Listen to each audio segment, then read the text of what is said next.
नमस्कार, मैं नितिका बिडलान और आप इस मसीह तस्वीर देख पा रहे हैं। करनाल के जिला सचिवालय से एक व्यक्ति यहां पर पहुंचे और उससे जानकारी जो है लेने का प्रयास करेंगे कि किस लिए वो करनाल के जिला सचिवालय पहुंचे। वे हमारे साथ जुड़ने जा रहे हैं, बातचीत करने का प्रयास करेंगे। क्या कुछ वे कहना चाहेंगे? मैं राजकुमार नगला में गाँव से हूँ और मेरी लड़के की टांग कट गई थी। एक्सीडेंटल केस था 2023 का जी। तो उसमें केस जीता था मैं जी। अभी तो धीरज खरकाली और ये संजीव मंगलोरा, इनसे मेरी बात हुई थी केस के बारे में। और अब केस हमारा 70 लाख का पास हुआ था। उसमें से 15 लाख रुपए लड़के को लेकर और वहां से बैंक से निकलवा लिए उन्होंने। और जी अब उनके पास मैं दोबारा गया, जब मैं दोबारा गुजरात गया हुआ था। मैं कहा भाई तुम्हारी जो कमीशन बनती है वो कमीशन ले लो, जिसमें हमारी पहले तय हुई थी कि भाई 10% की बात हुई थी।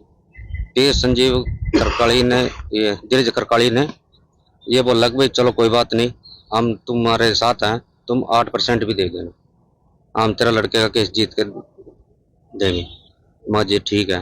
तो अब जी उन्होंने धोखाधड़ी से 15 लाख रुपए लड़के को साथ में लेके, उनसे कितने थे उनके 7 लाख बनते थे सर। 15 ले लिए, 15 लाख रुपए निकलवा लिए। तो हम उनके पास गए, मगर भाई ये ज्यादा अमाउंट निकलवा ली तुमने, और मगर जो तुम्हारा बनता है 7 लाख बनता है, 10% के हिसाब से 7 लाख रुपए ले लो। वो बोलते हैं कि नहीं। जो उन्होंने फिर जब ये केस हमारा ओपन हुआ था, यानी कि डिक्लेयर हुआ कि भाई 9 तारीख को ये अमाउंट आ गई थी, तो उन्होंने 10 तारीख को हमारे को फोन किया कि भाई तुम मंगलोरा आ जाओ संजीव के घर पे।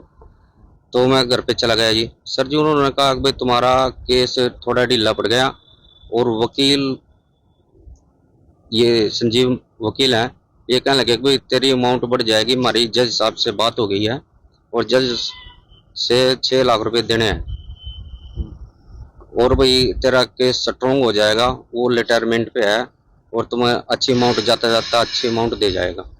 मगर जी मेरे को तो पता नहीं ना, हमारे पास पैसे हैं। वो बोले कि चलो पैसे हम दे देंगे, जब केस कहेंगे तब दे देना। मगर जी ठीक है जी।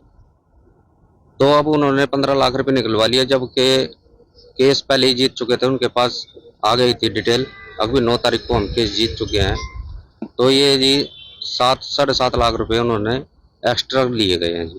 तो और 70 लाख से ज्यादा दिलवाने थे उन्होंने? 70 लाख से ज्यादा स्ट्रॉन्ग होएगा या 70 लाख? नहीं, वो बोल रहे थे कि 15 से 20 लाख रुपए मिलेंगे तेरे को, और अगर उसको 6 लाख रुपए देते हैं तो 3-4 गुना तेरे को पैसे मिलेंगे। जज के नाम के 6 लाख रुपए? हाँ जी, जज के नाम 7 लाख रुपए। हाँ जी, तो 13 बनते हैं। हाँ जी। और 1.5 लाख रुपए और उन्होंने एक्स्ट्रा लगाए है ना, जो कागजों का खर्चा कुछ। तो इसकी शिकायत दी है कहीं पुलिस में? हाँ जी, पुलिस थाने में दी हुई है दरखास्त। ये मंगलोरा चौकी में दी हुई है जी, और जी चंडीगढ़ भी दी हुई है। किसके पास आए थे आप? अभी तो SHO के साहब के पास आए थे सर। एसपी के पास? SP के पास। क्या कहा? तो SP से आज तो छुट्टी पे है सर। तो परसों आए थे हम, वो कहने लगे पहले मंगलोरा चौकी में एप्लीकेशन दे दो। तो मंगलोरा चौकी में एप्लीकेशन दे दी थी, अभी तक कोई सुनवाई नहीं हुई। तो मीडिया का सहारा लेना पड़ेगा। परसों दिए? मेरे सर 8 लाख के करीब बनते हैं उससे। तो ज्यादा ले ली? जो ज्यादा लिए हैं उसने। कहाँ से हो आप, क्या नाम? मैं राजकुमार नगला में गाँव नगला में जिला तहसील करनाल। तो उनके संपर्क में कैसे आए थे आप?